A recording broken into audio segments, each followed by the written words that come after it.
And welcome to episode 42 of UncommonCents. Of course, Craig Kamanis is here. Good afternoon to you, Craig. Good afternoon, Dean. How are you today? We should have said Buller. We missed a great opportunity. Let's start again. Buller, Craig.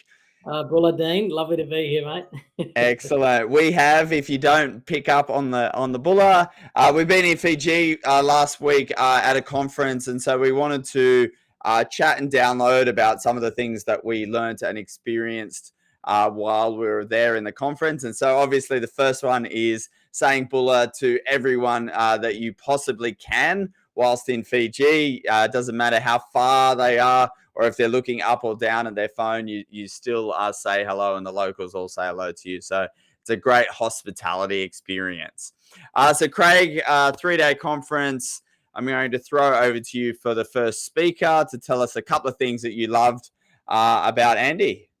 Sure, mate. So we had Andy Fell from Gift 631 work with a group of business owners to sort of kick off the first half of the day we all shared together. And I guess just a little bit of a plug for his book. He'll love me for that. But The Rocking Chair Test, get yourself a copy of that. It's a great read and got some very helpful tips and hints in it, Dean. But the two things that really always come to mind for me when Andy talks, the first one is having a routine, and he talks about the 4 M's, which is movement, mind cleanse, meditate, and Mozart. And they're the 4 M's that he talks about that's driven success for him, which essentially is built into a morning predominantly, where, get up, make sure you move, which doesn't necessarily have to be a massive exercise routine or anything like that, but just some nice, simple movement to get your brain flowing and get your body moving. The mind cleanse part of it is to just then dump down on paper the things that are chattering in your brain. And to get them down on a piece of paper to get it out of your head. So you can do that. Meditate is obvious. Some people love it, some people don't. For those who love it, it's finding the time to utilize meditation, whether you know how to do it yourself or whether you're using a tool to do that. And then the Mozart is simply time by myself, for myself, with myself, which is away from technology. And that's the time, which doesn't necessarily have to occur in the morning, but it's that time you take out to really think about your big ideas and the like. So, Craig, we were talking earlier today about some other meditation times that you can have. And so some people do it while they're running, for example. That can be quite a relaxing context as well. So, and the other one is watering your concrete. We've decided that whilst, yes, it is a waste of water, there is a little bit of meditation in watering your plants or your concrete, just in terms of getting out of the house, obviously somewhat in nature, and making that concrete grow. Absolutely. Or you could just mow your lawn, Dean. But we won't get into lawn traditions today. But I think the main message in that part is the routine. And it's, I'm guilty of this. I haven't done that routine for quite some time. And, having Andy at the conference and talking about that really struck a chord with me, that you've got to use that routine and you've got to use it to your advantage, because there's days where you're going to be feeling amazing and great. There's days where you're going to be feeling flat or just indifferent. But I think that routine, no matter what it actually is, but it's something that if it works for you, you've got to remind yourself to use it so that you can take advantage of that. So you can sort of just tackle your day, Dean. Like it's just to, give yourself some of that positive energy through one of those things so that you can tackle your day and kind of be your best self.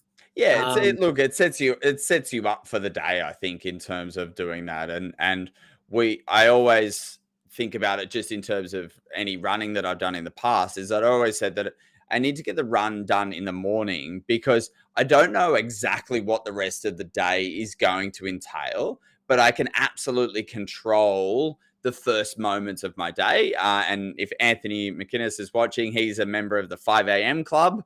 There's a book on that as well, but it's really focused on a somewhat similar thing to Andy, but you've got to get up at 5 a.m. to do it. And he has to do that. Sometimes it's a little bit earlier to fit in his time to set him up for success. And so I think that that's a really good context. What was the second thing from Andy? And then I have one to share as well. Yeah, cool. I mean, it's my all-time favorite, which is decide, commit, go. which is probably linked to his 2 speeds of operation, which is either stillness or fast and sort of not in between. And that stillness allows you to think about the things you want to do. But then when you're ready to do it, you act in that fast-paced environment and go and get it done. And the whole concept to me of decide, commit, go is just an incredible way to think about it. Like, once you've made your decision, you've got to commit to it, and then you've just got to do it. Don't carry it, just go and do it. But the one thing I did reflect on after hearing some of these concepts a number of times, Dean, was with that, being in stillness or being in fast, is sometimes what you've got to do is tell others around you that you've spent time in stillness and you have thought about it and you have considered it, because otherwise they just see you go, go, go, idea, implement, and they're kind of sitting back, depending on their personality, going, what is going on here? And so it just kind of reminded me that you should tell people around you that, hey, I have actually thought through this. I have had my moment. You just haven't seen that. Yeah, correct. Absolutely. And I look at the commit part of the process as well, is to getting clarity that this is the right thing for you to put energy into. So that, in the context of the project management, is to get really spend the time, of course, in the deciding, and get that high level of commitment in yourselves. And absolutely, Craig, if you need commitment from others as well, you've got to take them on the first part of the journey. So you all commit, and then you run at that 100 miles an hour to go. Yeah.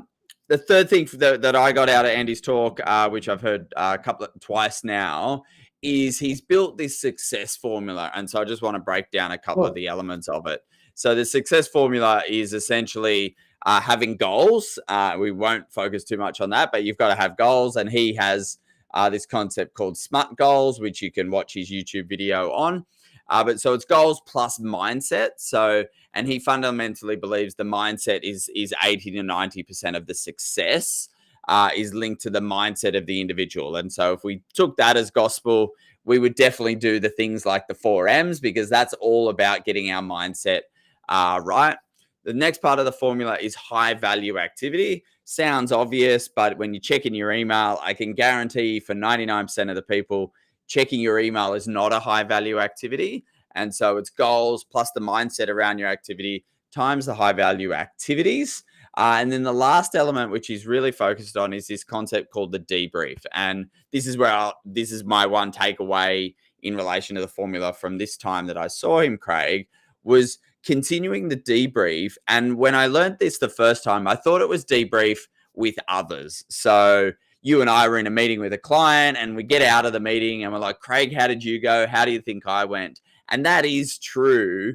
But the second element that I got from his talk was that the debrief is actually also debrief with yourself. Yeah. So, and it's debrief after every single high value activity, even if you did that yourself. So this idea of getting through a task that was important, and then spending 2 minutes at the end of completing that task going, how well did I go at completing that task? And so honestly, that's something that I never thought of doing, but yet I'm trialing it. To debrief your own work at the completion of your own work is quite an interesting part of the formula that I learned in relation to the debrief. Yep. On the debrief, Dean, I remember a long while back now, fortunate enough to go to Wharton Business School, and they were calling it the after action review. Same sort of thing, right? But the one thing I learnt from that was that don't make it, if you're in a group, don't make it personal. Make the debrief about what happened. Yes. Which is great. But now you're bringing in that concept in of debriefing with yourself, which I think allows you to actually personally reflect on yourself as well. You just swap sides on me like that. I actually, my internet might have went out for a second there, but we've got everyone still, so we'll just power on, Craig. That's one of Dean's, skills is he can transfer side of the screen. He can get rid of me. He can put himself big and small. He can do whatever. And he can swap us back again. I think having that moment to yourself does allow you to actually, really reflect on yourself and what you did without having others around. Yeah. So you can personalize it a little bit. So Dean, then we we were very fortunate to hear from Yelena Dokic, who has an incredible story. Some people might know she's written 2 books. One's called Unbreakable, one's called Fearless. Unbreakable was her first book. Fearless is her second one. And I think what Yelena did for us, Dean, was just bring some incredible messages to the stage. And the things that I reflected on as she was talking was that, number one, she spoke about everyone has something. Something going on. Some people's something going on is massive. Others is a bit small. All of it is perspective for the individual that has that going on. But, she really spoke about the power of the brain and the power of mind and mindset and how you can actually break through stuff if you choose to do it and get out on the other side. Yep. And I know that's really easy to say and extremely, extremely hard to do. But there was some real inspiration in that for her to sort of say, this is how you can fight through something, regardless of the scenario. And if you really want it, you can go and get it. And if you really, want it, your mind can control so much for you. It can stop you doing things. It can start you doing things. But just, in general, the summary of her message, be kind. To be kind to people, Dean, costs absolutely nothing. Indeed. Right. And regardless of the scenario you find yourself in, just to be kind to people, even if things aren't quite going the way you want them to, it costs you nothing and it keeps everyone feeling much better about themselves. Yeah, exactly. And look, let's just say buller at the end of that, because that's the kindness that gets created through a simple acknowledgement of another human. And I can tell you that sometimes you walk down the streets of Sydney, you might get this in Adelaide as well, is that you don't actually get to you don't connect because you're not kind to someone that's walking around you or towards you. So I think, great message in its simplest form, to be kind to everyone. Yeah. And one of the things I was going to say on that, Dean, just because one of the things that was a behind the scenes thing that the message that I got, you remember one of the dinners, it was Fiji Day. Yes. And so, we as a group made a decision to get out all of the people, from the chefs to the waiting staff and anyone who'd sort of contributed to us having an amazing dinner on their national public holiday. Bring them out, sort of introduce them to everyone, say thank you, and let them know that we actually appreciated what they were doing for us on that particular evening. Post that, I got a message back from the organising team to say no group has ever done that. Yep. For them before, to acknowledge and thank them and stuff. And that's on that be kind message that Yelena inspires in people. Unfortunately, you can't do it if it's not your natural instinct to do. But I just found it unique that that was one of the first times that a group had acknowledged the overall staff in that way. So very good. Final message with Yelena, of course, was just her career now is still involved in tennis as one of it, but obviously her writing books and giving talks. And that was her first talk that she'd given overseas, was actually the idea that trying to normalize mental health and get the conversations continuing to happen in relation to mental health challenges that people may be struggling in silence, as she did and had to struggle for so long in silence, mental and physical health. And so, we still support her in her journey as in her second and third phase of her career, which started at age 6, the first one, to remove those mental health stigmas as well over time. Yeah, no, most definitely. So next one, Craig, who we got next? So we heard from Matt Heiner, who's the CEO, Managing Director of NetWealth. But we took him on it. We got him to take a bit of a different slant from what others may have seen him present before. And we kind of got him to just sit down and talk about himself and the business and all of those things that he's done to grow and the succession of NetWealth and stuff. And it was a really great story. My favorite moment was right at the beginning when Matt kind of posed the question to the room, who believes in luck? And very few hands went up, Dean. There was a lot less than I thought, in fact, in terms of, who believes in luck. And he told a great story about a $5 note. Do you want to elaborate on that a bit?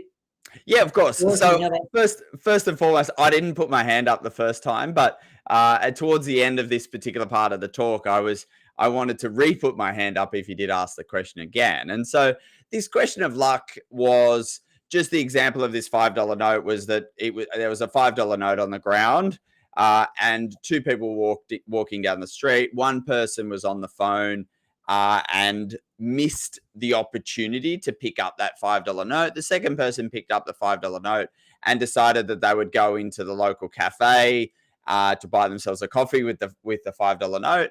And whilst they were in the line of the cafe, they met a new business contact, enjoyed the coffee together, and then they ended up doing business together. And if you the context was, if you trace all that back to the start, is that it was a lucky thing that to find $5. It was lucky that that other person didn't pick it up that was ahead of them. And so acknowledging luck is actually okay in business. It doesn't all have to be hard work. There is some elements of luck, which is okay over time. Absolutely. Even the Harvard Business Review has a strategy article, which is all about not underestimating luck when it comes to business. So, yeah, I reflected, Craig, and said that in my career, there's been a few lucky events whereby two people have been brought together. You and I doing UncommonCents, there was some luck to that. Me meeting my business partner was absolutely lucky, as I was trying to decide between two jobs, and there was a few random pieces of luck at that point in time. Funnily enough, a BDM from Net Wealth actually was Alex Auden, was really pivotal in the luck component as to why I chose Paul. So that's going back 20 years now, but there's still a lucky component to that. Yeah. And ice baths, Dean. Yeah, they're all the rage. Matt wasn't the only one that was talking about ice baths. So there was a couple of people that rave about the ice baths overall. So there was nothing to that effect in Fiji. It was a beautiful, warm day. But there's a couple of elements that I think about when the ice bath. Obviously, it's a challenge physically and mentally just to get in the bucket overall or into the bath, and so that's one element of it. And I think there's a variety of health benefits that can come through not just sitting in ice every day, but the commitment to a healthy lifestyle. And so Matt was talking a lot about ice baths as being one of those 3 or 4 things that he had actually been doing in terms of a healthy lifestyle, and healthy lifestyle sets him up for success for business and work the next day. So there was a concept where he actually was tracking his sleep activity with alcohol, with a small amount of alcohol and with a lot of alcohol. So great test to do, obviously, Craig. And actually the 1 or 2 glasses was the worst because you didn't knock yourself out with alcohol. So the sleep quality was really poor. And so you're not setting yourself up for success for the next day by doing that a lot. Yep. I know it's some good tips. We closed out the first day of sort of conference proper with Andrew Inwood from Core Data, who is always entertaining. I won't try his German words on, but just if you need to find the Teletubby one is probably the funniest, but you've got to watch his presentation to work out what I'm talking about. You do. But trust, one of the messages was, Dean, trust is starting to trend upwards for advice in Australia, which is great. Absolutely. So Core Data do a variety of different data tests, and they've got a data lake and other kind of things like that, but they're testing consumers' attitude towards trust. And so I think that it had ticked up somewhere around 6 out of 10. And whilst that doesn't sound spectacular, the reality of our industry and other professional service providers is the movement up to 6 or 7 is as high as we're going to get. We will never get to a 10 as a doctor or a pharmacist might get to, but the trust is rebuilding. And so that's first and foremost really important for our industry and profession going forward. The other thing that he linked it to, which I thought was quite good, is essentially the statement, I suppose, Craig, that the current version of robo-advice globally has failed again. I think that there's been a couple of different iterations, but that's failed, and he linked the failure back to trust, essentially saying that the idea of going to see a financial advisor or having financial problems you need to solve is that people want to pass that kind of the baton of responsibility onto someone else. And so by going to see a financial advisor, you're actually sharing or transferring the burden of you not knowing what to do or not wanting to be responsible completely for what you do. And so you can pass that burden to somebody else, i.e., a financial advisor. But at the moment, we need to pass that burden to someone that we can trust, as opposed to an algorithm and a computer. And so this is the element that, whilst robo advice is going to help advisors do their part of their job easier, we're still seeing the evidence that humans want to talk to humans when it comes to big financial decisions. And that's all linked to the fact that humans can then outsource the problem to someone, and that they can be trusted to outsource that problem. Yeah. So good talk overall from Andrew.